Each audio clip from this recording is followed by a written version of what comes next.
محترم بھائیو، دوستو، بزرگو، ہم دنیا میں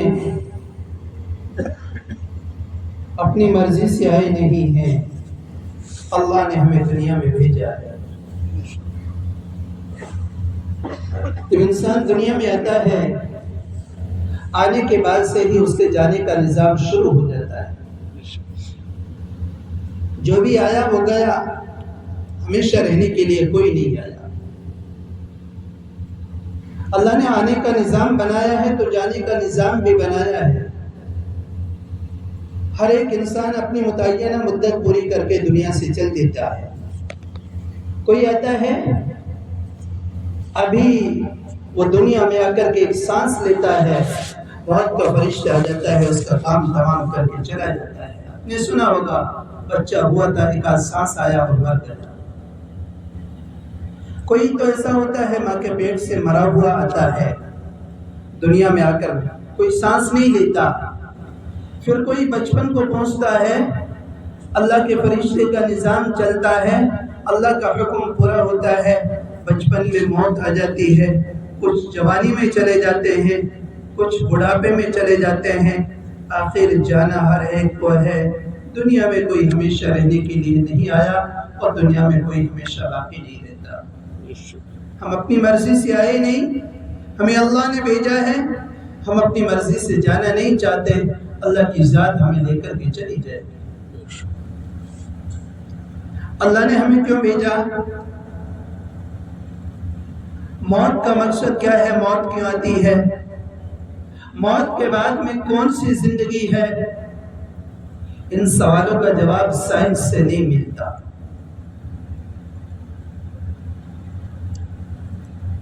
موت پر سائنس نے میڈیکل سائنس نے 200 سے زیادہ جوابات لکھے، لیکن کوئی ایک بھی درست نہیں ہے۔ موت کے بعد کی زندگی ہے کہ موت کے بعد میں کیا ہوگا، اس کا جواب بھی اللہ نے دیا ہے۔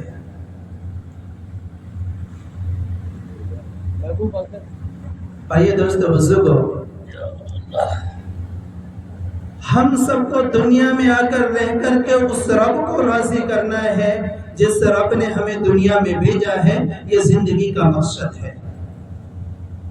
دنیا میں آنے کا مقصد اس رب کی مان کر کے چلنا ہے، جو رب ہمیں کھلا رہا، جو رب ہمیں پلا رہا، جو رب ہمیں پہنا رہا، جو رب ہمیں دکھا رہا، جو رب ہمیں سنا رہا، جو رب ہمیں چلا رہا، جو رب ہمیں سوچنے کی سمجھنے کی صلاحیت دے رہا، اس رب کو رہ کر کے دنیا میں راضی کرنا ہے۔ یہ زندگی کا مقصد ہے۔ اگر وہ رب راضی ہوگا، بھائیو، اللہ دنیا بھی خوبصورت بنا دے گا، اللہ آخرت بھی خوبصورت بنا دے گا۔ اگر رب کو راضی نہ کیا تو پھر کیا ہوگا؟ دنیا بھی بگڑ جاوے گی اور آخرت بھی بگڑ جاوے گی۔ اور دنیا میں آ کر رب کو راضی کرنا یہ زندگی کا اصل مقصد ہے۔ دنیا میں آ کر کے رب کو راضی کرنا یہ زندگی کا اصل مقصد ہے۔ اس مقصد کو ہم نے سمجھا ہے۔ ہم نے مقصد کیا بنا لیا؟ مکان، گاڑی، بنگلے، جائیدادیں، پراپرٹیز، دکانیں، کاروبار، تجارت، زراعت، صدارت، ملازمت، حکومت، عہدے، ڈگریاں، اس کو مقصد بنا لیا۔ اولادوں کو تنبیہ ہوتی ہے، اسکول نہیں گیا کیسے کامیاب ہوگا؟ دنیا میں کیا کھائے گا، کیا کمائے گا؟ کمائے گا نہیں تو کھائے گا کہاں سے؟ اور بھائیو، اولاد کا یقین کمائی سے جوڑا، کاش اپنی اولاد کا یقین اللہ سے جوڑا ہوتا، اور میرے بیٹے رب کھلانے والا ہے، کوئی کھلاتا ہے۔ ہم نے کہہ دیا دکان کھلے گی تو کھائیں گے، اور نہیں، دکان، اللہ دکان کا محتاج نہیں ہے، وہ بغیر دکان کے کھلانے پر قادر ہے۔ مریم علیہ السلام کے کمرے میں زکریا علیہ السلام داخل ہوئے اور دیکھا تو پھل رکھے ہوئے تھے اور فروٹ رکھے ہوئے تھے۔ کہاں سے آئے؟ کہا کہ اس رب نے بھیجا ہے۔ کلما دخل علیہا زکریا المحراب وجد عندها رزقا یأتیها رزقها من کل مکان فکفرت بانعم اللہ۔ کون کھلا رہا؟ اللہ بغیر پھل کے، اگر اللہ بغیر درخت لگائے پھل کھلانے پر قادر ہے، اللہ بغیر بادل کے بارش برسانے پر قادر ہے، اللہ بغیر زمین کے غلہ دینے پر قادر ہے۔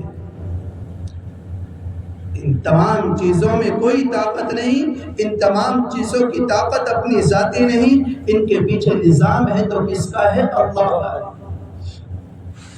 اللہ کھلا رہا ہے۔ ہم نے معبود تو مانا ہے لیکن رب نہیں مانا۔ اس کو مانا ہے معبود تو مانا ہے لیکن رب کو نہیں مانا۔ ہم کہتے ہیں عبادت کے لائق اللہ تو ہے، لیکن کہتے کیا ہے؟ رب کا نام جب نام آتا ہے تو کہتے ہیں دکان سے پلتے ہیں، مکان سے پلتے ہیں، ڈگری سے پلتے ہیں، تجارت سے پلتے ہیں، کاروبار سے پلتے ہیں۔ زراعت نہیں کروں گا تو کھاؤں گا کیا؟ کھیتی نہیں کروں گا تو کھاؤں گا کیا؟ دکان پہ نہیں بیٹھوں گا تو کھاؤں گا کیا؟ اللہ کو الہ تو مان لیا لیکن رب نہیں مانا۔ اور حالانکہ قرآن کس سے شروع ہوتا ہے؟ الحمدللہ رب العالمین، تمام تعریفیں اس اللہ کے لیے ہیں جو دونوں جہاں کا رب ہے۔ اللہ نے کہا رب ہے۔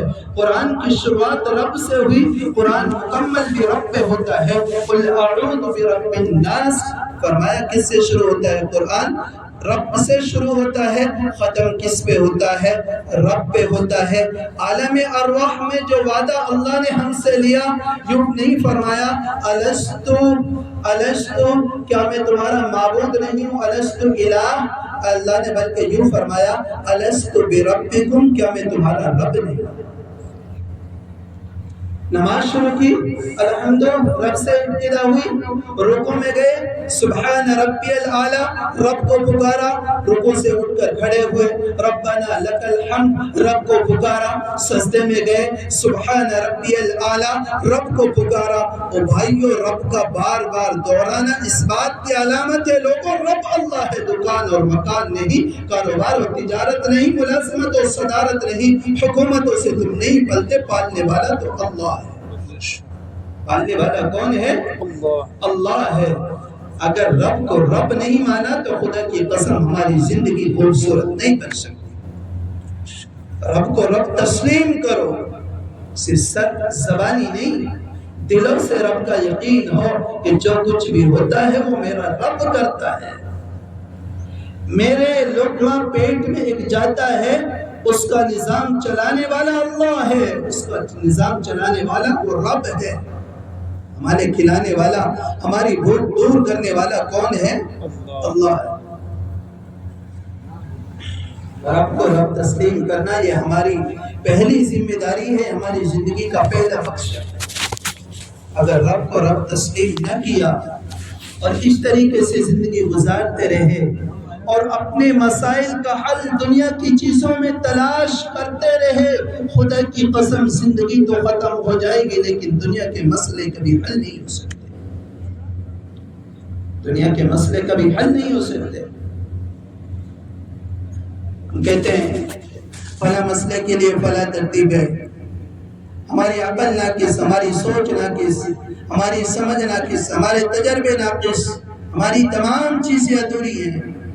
دنیا کے بڑے بڑے ماہر معاشیات مجلسیں قائم کر رہے، میٹنگ لگ رہی کہ کس طریقے سے دنیا سے فقر و فاقہ کو، تنگی کو ختم کیا جائے۔ اور بھائیو، ہماری سوچ ناقص ہے، ہماری عقل سے کچھ نہیں ہو سکتا۔ یرید لمن یشاء یفعل اللہ ما یشاء، اللہ جو ارادہ کرتا ہے وہ ہوتا ہے، اللہ جو چاہتا ہے وہ ہوتا ہے۔ ہماری سوچ سے، ہماری تدبیروں سے دنیا کے نفع نقصان نہیں ہو سکتے۔ یفعل اللہ ما یشاء، اللہ جو چاہتا ہے وہ کرتا ہے۔ ہماری تدبیر ناقص، ہماری سوچ ناقص، ہماری عقل ناقص۔ جتنے ناقص والے عقل والے جمع ہوں گے اتنے نقصان بڑھے گا، نقصان ختم نہیں ہو سکتا۔ ہمارے لیے نظام ہے، ہمارا نظام کیا ہے جو رب نے ہمارے لیے بنایا ہے۔ جو محمد رسول اللہ صلی اللہ علیہ وسلم اللہ کے پاس سے ہمارے لیے لے کر کے آئے ہیں، وہ نظام ہمارے لیے ہے، وہ واحد وہ راستہ ہے جس پر چلنے سے مجھے اور آپ کو کامیابی مل سکتی ہے۔ اس کے علاوہ جتنے طریقے باطل ہیں، اس کے علاوہ جتنے طریقے ہیں وہ گمراہی کی دلدل میں گرانے والے ہیں، اس کے علاوہ جتنے راستے ہیں ان میں گمراہی کے سوا کچھ بھی نہیں ہے۔ صرف ایک ہی راستہ ہے جسے محمد رسول اللہ لے کر کے آئے، اور اگر ہم اس راستے پر چلیں گے اللہ تعالیٰ خدا کی قسم دنیا بھی اچھی بنا دے گا، اللہ آخرت بھی اچھا بنا دے گا۔ یہ پورا نظام اللہ کے قبضے میں ہے۔ لَهُ مَا فِي السَّمَاوَاتِ وَمَا فِي الْأَرْضِ وَمَا بَيْنَهُمَا وَمَا تَحْتَ الثَّرَى، جو کچھ آسمانوں میں ہے، جو کچھ زمین میں ہے، جو کچھ تحت الثرى میں ہے، جو کچھ عرش معلیٰ تک، سدرۃ المنتہا تک جو کچھ ہے وہ سب کچھ میرے اللہ کا ہے، اس سب پر میرے اللہ کا قبضہ ہے، وہ میرے رب کے حکم سے چلتے ہیں، اس پر کسی کی بادشاہی نہیں ہے، اس پر صرف و صرف بادشاہی میرے رب کی ہے۔ أَلَمْ نَجْعَلِ الْأَرْضَ مِهَادًا وَالْجِبَالَ أَوْتَادًا وَخَلَقْنَاكُمْ أَزْوَاجًا وَجَعَلْنَا نَوْمَكُمْ سُبَاتًا وَجَعَلْنَا اللَّيْلَ لِبَاسًا وَجَعَلْنَا النَّهَارَ مَعَاشًا وَبَنَيْنَا فَوْقَكُمْ سَبْعًا شِدَادًا۔ کاش ہم نے قرآن پڑھا ہوتا، کاش ہم نے قرآن سمجھا ہوتا، کاش ہم نے قرآن پر عمل کیا ہوتا۔ کیا تم غور نہیں کرتے کہ اس رب نے زمین کو بچھونا بنایا، زمین کو فرش بنا دیا؟ أَلَمْ نَجْعَلِ الْأَرْضَ مِهَادًا وَالْجِبَالَ أَوْتَادًا، زمین نے جنبش کی، اللہ نے پہاڑوں کو گاڑ دیا۔ وَالْجِبَالَ أَوْتَادًا وَخَلَقْنَاكُمْ أَزْوَاجًا، تمہارے جوڑے جوڑے بنائے، یہ مرد ہے، یہ عورت ہے، یہ نر ہے، یہ مادہ ہے، اس جوڑے کو بنانے والا کون ہے؟ اللہ ہے۔ وَجَعَلْنَا اللَّيْلَ لِبَاسًا، اللہ نے رات کو آرام کی چیز بنایا، اللہ نے رات کو آرام کی چیز بنایا۔ رات آتی ہے، انسان آرام حاصل کرتا ہے، سکون سے سو جاتا ہے۔ اگر رات نہ ہوتی، یہ نیند کا نظام نہ ہوتا، او بھائیو ہم نے نظام کو الٹا کر دیا۔ اللہ نے رات کو سونے کی چیز بنایا تھا، دن کو معاش کمائی کے لیے بنایا تھا۔ ہم پوری رات جاگتے ہیں اور دن میں پڑے سوتے رہتے ہیں، جس سے بدن کا نظام خراب ہو جاتا ہے۔ اور بھائیو رات سونے کے لیے ہے، جاگنے کے لیے نہیں۔ اللہ نے فرمایا وَجَعَلْنَا اللَّيْلَ لِبَاسًا وَجَعَلْنَا النَّهَارَ مَعَاشًا، اللہ نے دن کو معاش، روزی کو کہتے ہیں، معاش کے لیے اللہ نے دن بنایا، دن بنایا۔ وَبَنَيْنَا فَوْقَكُمْ سَبْعًا شِدَادًا، اللہ نے 7 آسمان بنائے۔ وَجَعَلْنَا سِرَاجًا وَهَّاجًا، اللہ نے اس زمین میں سراج، سورج کو لگایا۔ اللہ نے کیا لگایا؟ وَجَعَلْنَا سِرَاجًا وَهَّاجًا، سورج کا نظام چلا۔ اس دنیا سے 12 لاکھ گنا بڑا سورج سب کو روشنی پہنچا رہا اور اپنی مقدار میں چل رہا، ادھر سے ادھر نہیں ہوتا۔ وَالَّذِي جَعَلَ الشَّمْسَ ضِيَاءً وَالْقَمَرَ نُورًا وَقَدَّرَهُ مَنَازِلَ لِتَعْلَمُوا عَدَدَ السِّنِينَ وَالْحِسَابَ، اللہ نے اس کی منزلیں متعین کر دی۔ یہ اپنی طے شدہ منزل میں اپنے متعینہ وقت میں اپنی ڈیوٹی پوری کر رہا۔ اگر سورج کا نظام ذرا سے ادھر سے ادھر ہو جائے تو دنیا کا نظام ختم۔ الشمس والقمر والنجوم مسخرات بأمری، چاند، سورج، ستارے، ان سب میرے رب کے قبضے میں ہیں، یہ میرے رب کے حکم سے چلتے ہیں، ان پر کسی دوسرے کی بادشاہی نہیں۔ الا له الخلق والامر تبارک اللہ رب العالمین، وہ اللہ ہے جو اس پورے نظام کو چلا رہا۔ وهو الذي سخر البحر لتأكلوا منه لحما طريا وتستخرجوا منه حلية تلبسونها، سمندروں کو مسخر کس نے کیا؟ سمندر اپنی جگہ میں چل رہے ہیں، اس نظام کو چلانے والا کون ہے؟ وهو الذي سخر البحر، سمندروں کو مسخر اللہ نے کیا۔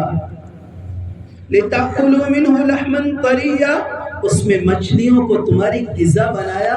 مچھلیوں کا نظام چلانے والا، کس سمندر میں کہاں مچھلی آ رہی، جال ڈالنے والے نے کہاں جال ڈالا، شکاری ان کو کہاں لے کر کے گیا، انہیں مارکیٹ میں پہنچایا، وہاں سے نظام چلا. ہوائی سفر کے ذریعے سے جس مچھلی پر جس کا نام لکھا ہوا ہے وہ اسے کھا رہا ہے. اس نظام عالم کو چلانے والا کون ہے؟ میرا رب. ہر کہتے ہیں دانے دانے پر کھانے والے کا نام لکھا ہوا ہے. ایک ایک مچھلی پر بھی تمہارا نام لکھا ہوا ہے. مچھلی ہزاروں کلومیٹر دور پکڑی جاتی ہے، اللہ کا ایک غیبی نظام چلتا ہے، اسے تیرے حلق تک پہنچاتا ہے، تیرا مقدر بناتا ہے. اس نظام کو چلانے والا کون ہے؟ میرا رب. لِتَأْكُلُوا مِنْهُ لَحْمًا طَرِيًّا وَتَسْتَخْرِجُوا مِنْهُ حِلْيَةً تَلْبَسُونَهَا. اور آگے غور کرو، سمندروں میں سے اور تم کیا تم موتیاں نکالتے ہو؟ موتی بھی کہاں سے نکلتی ہے؟ سمندروں سے نکالتی ہے. عورتیں اس کا زیورات بناتی ہیں، ہار بناتی ہیں، اپنے لیے استعمال کرتی ہیں. اس سارے نظام کو چلانے والا کون ہے؟ اللہ ہے.